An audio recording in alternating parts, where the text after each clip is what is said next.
How's it going, guys? Jacob here, and welcome back to Modern Masculinity. Today, I want to talk about why fathers need to read to their sons. This is a topic that is close to my heart because my dad always read to me as a kid since I was a baby until I was 12 or 13 years old. He would read to me almost every day. And the books he read to me would evolve over the years. They went from obviously simple picture books to things like The Adventures of Huckleberry Finn and To Kill a Mockingbird.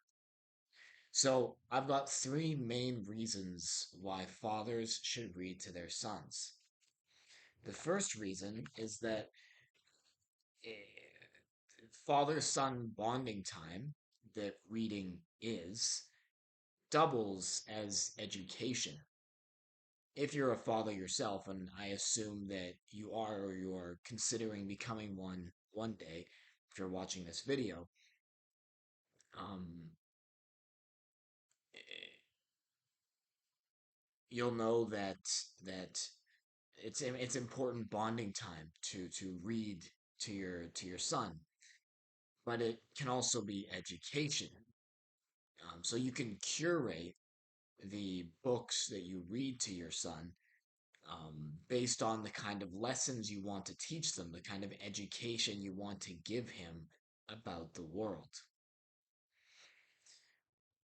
It also creates lasting memories between father and son.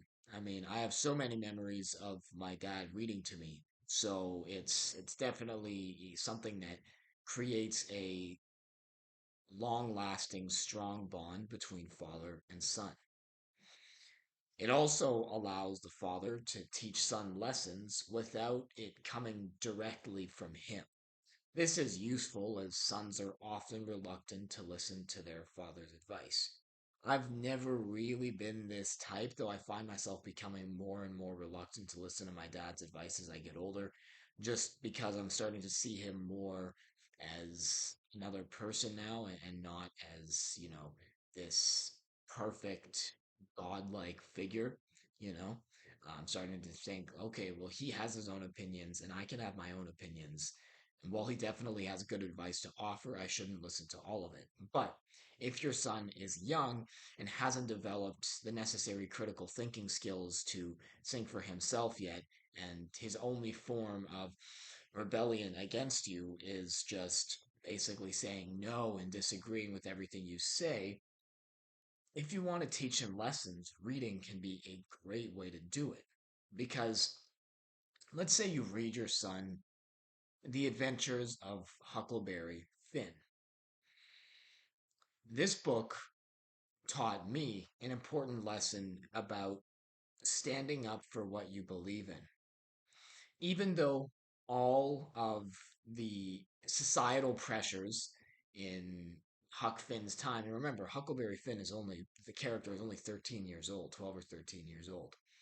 All the social pressures of the time in the South in like the 1840s um, would be vehemently against him essentially harboring an escaped slave. You know, him and an escaped enslaved man, Jim, um, basically go down the Mississippi River together. They float down the Mississippi River together on a homemade raft. But there's opportunities in the book where Huck has the chance to do the right thing, as it were, um, according to the society of the time, basically turning Jim in.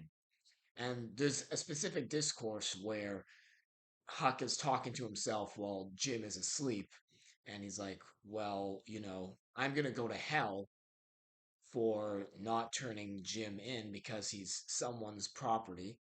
But then Huck says, well, if, if, if heaven is, giving up this friend to certain doom, um, I'd rather be in hell, essentially. So at 13 years old, he's so deeply convicted. He has such a deeply held conviction that slavery is wrong And it can only exist in like this.